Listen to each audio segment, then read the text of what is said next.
بسم الله والحمد لله والصلاة والسلام على رسول الله بعد. السلام عليكم ورحمة الله وبركاته. ملاحظة شرفت للمرشحين حلك مدحوينه بعد الصحافة دمان شعب كسومر البلد جفتين waxaan jecelnaha maanta inaan idinla wadaagno sidaas oo kale arrimihii 19 ka dhacay iyo dhammaan waxa la xiriira doorashooyinka. waxaan rabaa inaan ugu hormariyo sida aan hore u sheegnaba mudaharaadku waa xaq dastuuri oo dadka Soomaaliyeed dhammaantood ay leeyihiin mar hadday ku cabirayaan ra'yigooda si nabada lama farageli karo. dowladdana waxaa waajib ku ah inay ilaaliso, laakiin 19 waxaa dhacay nasiib darro, isku day qaarajin dad waaweyn oo dadkan xilal ugu waaweynaa ka soo qabtay oo jeclaay inay ka qayb qaataan mudaharaadkaas nabadeed in la isku dayay in la dilo. meeshaas dadaa ku dhintay, dadaa ku dhaawacmay, intiyaa ku burburtay, umar ayaa la argagixiyey. welina ma muuqato garaawsho in khalad dhacay.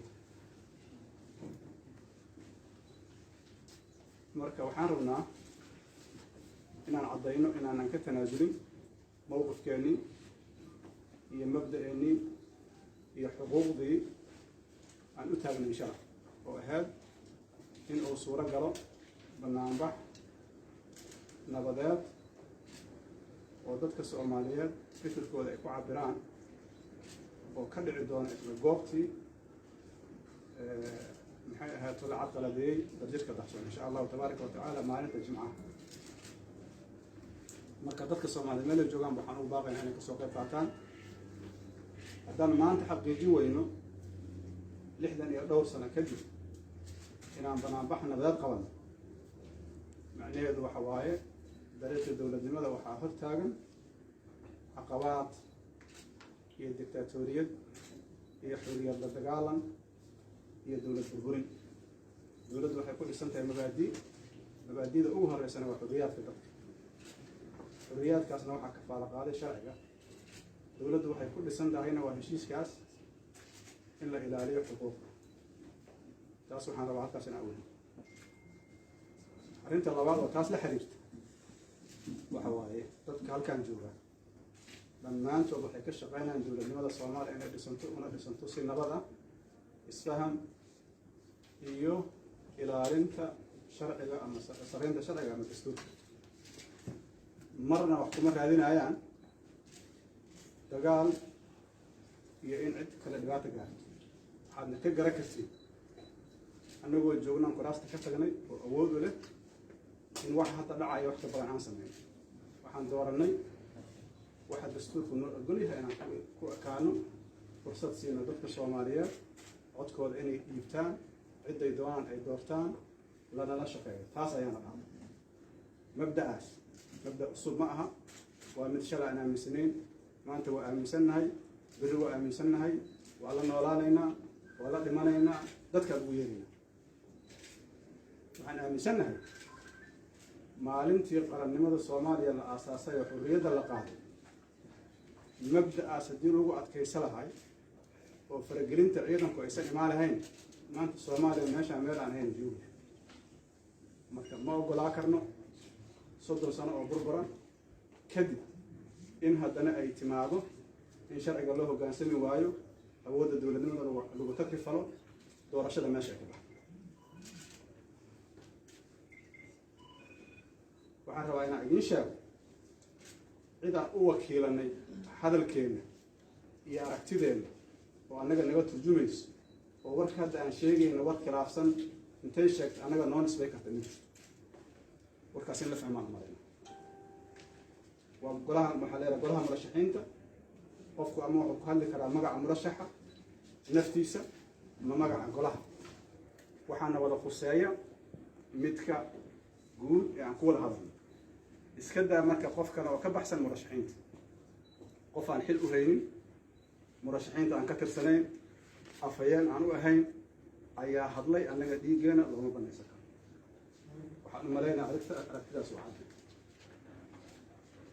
midda labaad waxa waaye midda saddexaad waxaan rabnaa inaan u mahad celino labada madaxweyne goboleed madaxweyne Siciid Maxamed Dani Siciid Cabdullaahi Dani iyo madaxweyne Axmed Madoobe informationka iyo mawaaqifta Soomaalinimada dadnimada leh ay la wadaageen dadka Soomaaliyeed oo aan hore caado u haajin aad iyo aad ugu mahadcelinaynaa waxaan aaminsanahay inay tahay mawaaqif adkeynaysa dowladnimada Soomaalinimada iyo in laga run sheego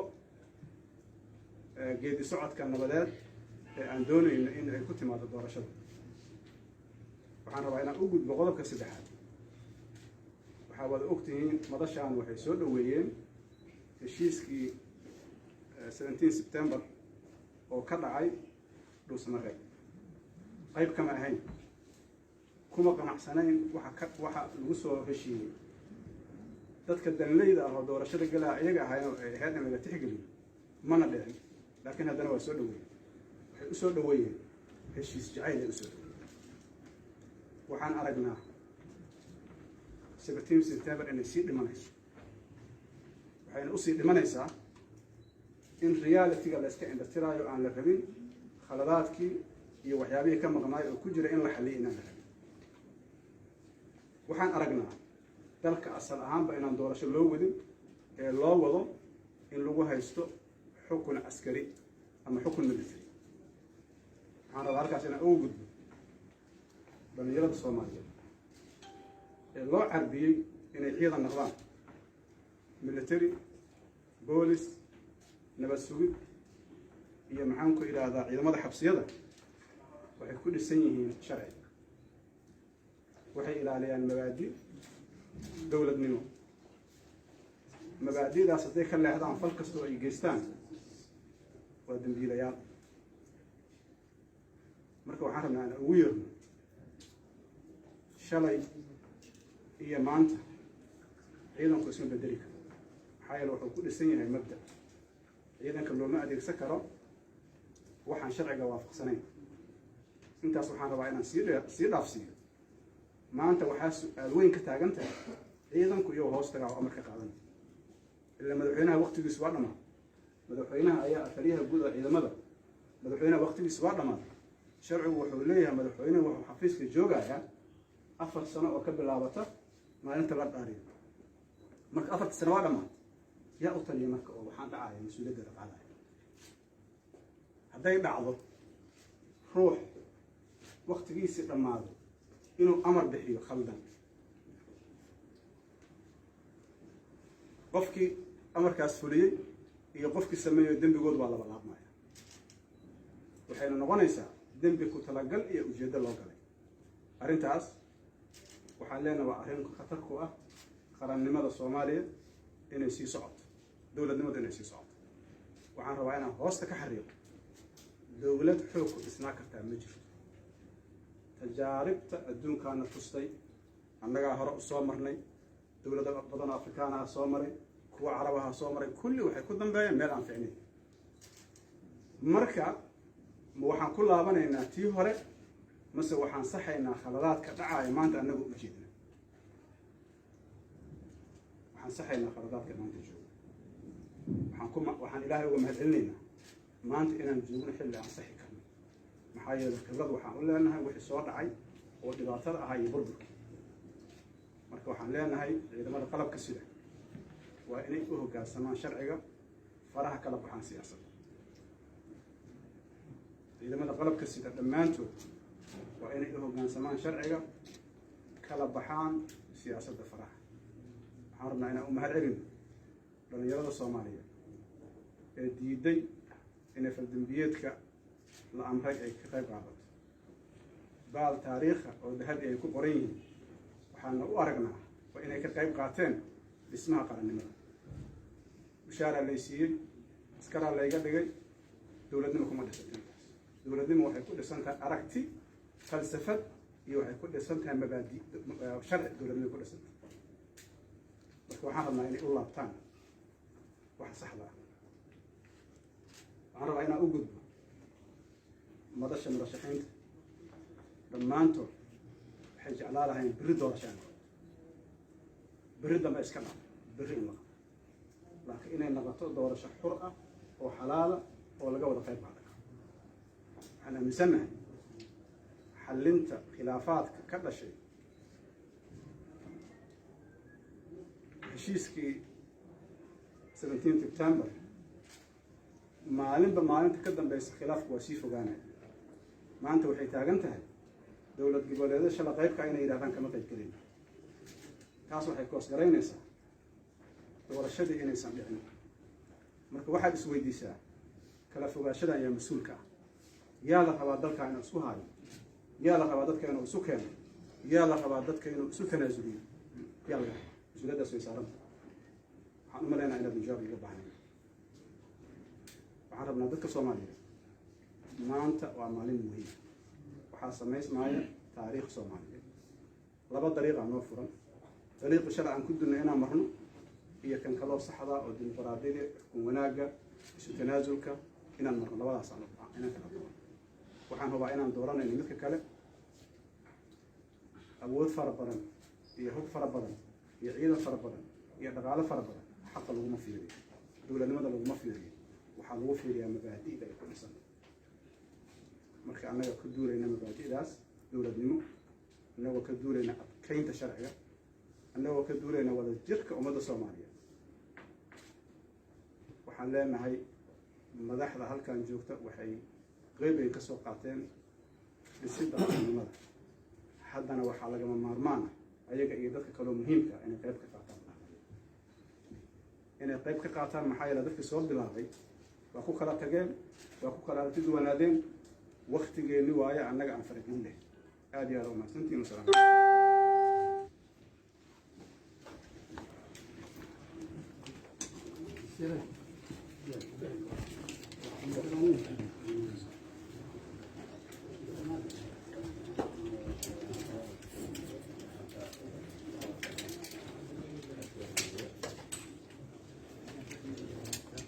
بسم الله الرحمن الرحيم. عرب أنا كبل على مطر هذا الدنيا إلهي استمعنا الصوص عطاء لحي لباتنك بشهر فبراير ومالين كله وأول مظاهرات إنه شعب كصوماليات أو وكيل وقلنا هاي تذكرنا المرشق مثلا. مركب وحاربنا إلا صوبحه بركلن كانونا وسيد الشعري دلجيك الدحسون iyo inta soo dheero wada kasta iyo jid kasta inaan ku soo baxno irid kasta aan ka mudaaharaadno ayaa ballanteena ay tahay. maxaan saas u yeelaynaa madaxweynaha xilkiisa dhamaaday yaa wuxuu rabaa Soomaaliya inuu kala dooransiiyo dagaal sokeeye iyo dictatorship. aan keligii taliyo ama dagaal sokeeye aan gelina labadaba inaan isku awood, isku caqli, isku maskax, isku maal ku diin arabna. oon dhahno kala talisna ma jiro, dagaal sokeeyana ma ogoli. see ku dhici kartaa marka? waa mahadsan yihiin madaxweynayaasha Jubbaland iyo Puntland oo mowqifkaas caddeeyey, oo damaca farmaajo caddeeyey, sidii hoose ula sheekaystay iyo sidii kore intaba waxa uu damacsan yahay. diidayna inay qayb ka noqdaan ajandihii Soomaali lagu kala geynayo. aad iyo aad ay u mahadsan yihiin. fariinta digniinta ay noo soo direenna waa uga mahad celinayna. annaga maxaa la ka rabaa? annaga waxaa la ka rabaa inaan diidno inuu labadaasna kala doorisiiyo. ayaga qaybtoodii way diideen, annaga qaybteenna waxaa waa inaan ku diidno mudaaharaadka, hadalka, dooda, nabadda, isku soo baxan ku diidayna. waan leenahay maya, taas annaga inaan ka gaabino marka maaha. wadada kale oo nagu jiidaayo ma ogolin. waan ognahay dadka taageerayaasha oo dadka musharaxiinta halkan taageerayaasha ah inay dareemayaan inaan ku gaboodfalayno oo u muuqano dad daciif ah oo wax iska celi karin, oon yac iska dhigi karin daandaansiga, oo dulmiga aanan iska saas. laakiin arrintu ma aha taas. annaga uma socono. waa midda la rabo inaan ku jiido shacabku inay ogaadaan. waa midda aan ogolayn inaan ku wada jiidano oona doonayo farmaajo inuu noo jiido. annaga waxaan rabnaa nabadda iyo mudaaharaadka iyo hadalka awooddiisa inaan wax ku bedelno. adduunkana waa lagu bedelay, waana jirtaa. midda kale meesha ku jirtaa waxay tahay cid kale isku halaynayna ma jirto oo annaga aan ahayn. laa beel caalamaan jirin, waa nimanka u durbaantumaya farmaajo oo xilligiisii dhammaaday waxaa aragtayna sameeyey cidda weli la shiraysa oo mas-uuliyad iyo sharciyad inuu leeyahay kula mucaamilaysa waa beesha caalamka ma sugayno waxaana kaloo sugaynin dad aan isleenahay oo kalo haddeerta inii maqan oo caqli iyo garaad inay yeeshaan ku soo baxaana hadda ma sugayno mana muuqato haddeerta hadday imaato waa ilaahay mahadiisa waxaan rabnaa marka inaan hoosta ka xariiqno 19 wixii dhacay febraayo waa wax annaga aan ku dhegannahay ilaa meel la saarana meel loo dhaqaaqayo aysan jirin doorasho iyo doorasho la-aan iyo horaha loo socdo iyaan loo soconin waxay ku xiran tahay 19 wixii dhacay habeenkeedii oo madaxweynayaashii gadaashii taagan la weeraray iyo maalintii inteena kale saa ogtihiin jidkan annagoo ku mudaaharadaynu ku xabadeey arrintaas waa in meel la saaraa hadday tahay golo ammaan hadday tahay beel caalam hadday tahay soomaali hadday tahay gobollo hadday tahay dowlad federaal waa in arrintaas meel la saaraa iyadoo meel la saarin arrin laysaga tilaabsan karo ma aha iyadoo la mudaaharaadi karin doorasho lama qaban karo waa inaan marka hore xaqiijinaa in la mudaaharaadi karo si nabada markaan taas xaqiijino yay doorashada ku xigtaa alleen doorashadu soo ololo maaha soo kambayn maaha soo siyaasad maaha soo dadla kulan maaha haddaan dadka lala kulmi karin oo la mudaaharaadi karin oonan si nabada loo soo bandhigi karin ra'yigaaga doorashada la gelaayo maxay tahay tii kim unjin maa dhihi jiray ninkii ka tali jiray koonfurta kuuriyada waqooyi miyaa doorashada la gelaayo mise midda afwarki waayo annaga doorashada afwarki oo kale ma rabno doorasho waxaan rabnaa dadku ay tartamayaan xor yihiin tii maxamed cabdullaahi farmaajo hoteelkan subaxii ka tegey galabtii la doortay taasoo kale rabna annaga inay dhacdo marka waa inay dadku ogaadaan arrintaas waxaa kaloo rabnaa inaan ka digo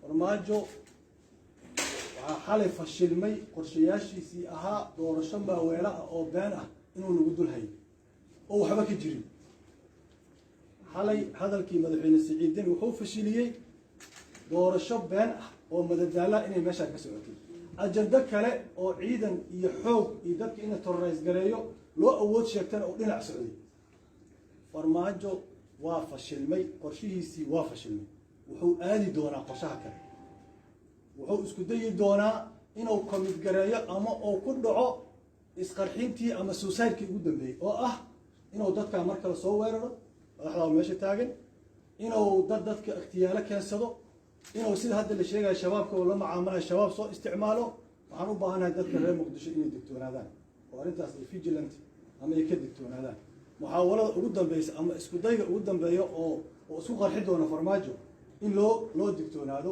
oo jugta dhacda aanan lagu shoogin ee markiiba dadka kici karo aan noqono arrintaasna waa ka digaynaa waxaan mar kale ku celinaynaa 19 febraayo wixii dhacay waa wax taagan oo xagga iyo xagga meel looga durka aysan jirin waxaan ka xunnahay qolada beesha caalamka sheeganaysa ee rabta inay iska dhiga tirto wixii 19 dhacay ay rabto inay moodo suuragal ma ah waa crime weyn waaye oo dalkan geli kartay dagaal sokeeye laakiin tanaasulka dadkan ay ku taagan tahay oo aan ku joognaa marka arrintaas waa mowqif aan ku dheganahay oo meel looga durka ay jirin waa mahadsanyihiin madaxweynayaasha jeediyey arrintaas kashifay waxaan ka codsanaynaa kuwa farmaajo la joogo waxaan rabaa inaan meeshaan uga baxo Donald Trump markuu xukunka Mareykanka qalbay oo qarribay waxaa jira dad la yiraahdo enablers dad asaga u suuragelinaya saas inuu wax u xukumo farmaajo inuu saas u dhaqmo dad u suuragelinaya jiro farmaajo inuu saas u dhaqmo dad u suuragelinaya jiro waxaa kow ka ah ciidanka Italiyaasha gudoomiyaha ka hadlay waa ku celinaya waan ognahay saraakiisha diiday amarka guraacan ee dadka in lagu weeraro lagu soo horgeliyo waa naqaana magacooda noo qoran waxna oo lisgaraysan yihiin kuwa yiri warqadii amarka isii waa haynaa ayaga oo la sii waayay kuwa ka gadooday oo diidana waa haynaa kuwa fuliyayna waa haynaa waxaan ugu baaqaynaa dhalinyarada ciidamada ku dhex jirtay la adeegsanayo oo waxa xabadda uu ku ridaa walaalkiis oo yahay ama raggii shalay dalka madaxdiisa ahay ama noqon doona oo yahay inuu arrintaas ka digtoonaado ragga kale ee siyaasiyiinta waa is yaqaanaan ee farmaajo u suuragelinaya inuu saan u dhaqmane fariinaa u diraynaa waxa la isku haysto waa dal masiirkiis waxa la isku haysto waa deegaan masiirkiis inaad damiir yeelatiin oo maanta aa wax ka badbaadisiin ayaan kuu baaqaynaa. waa mahadsantihiin. wasalaam calaykum.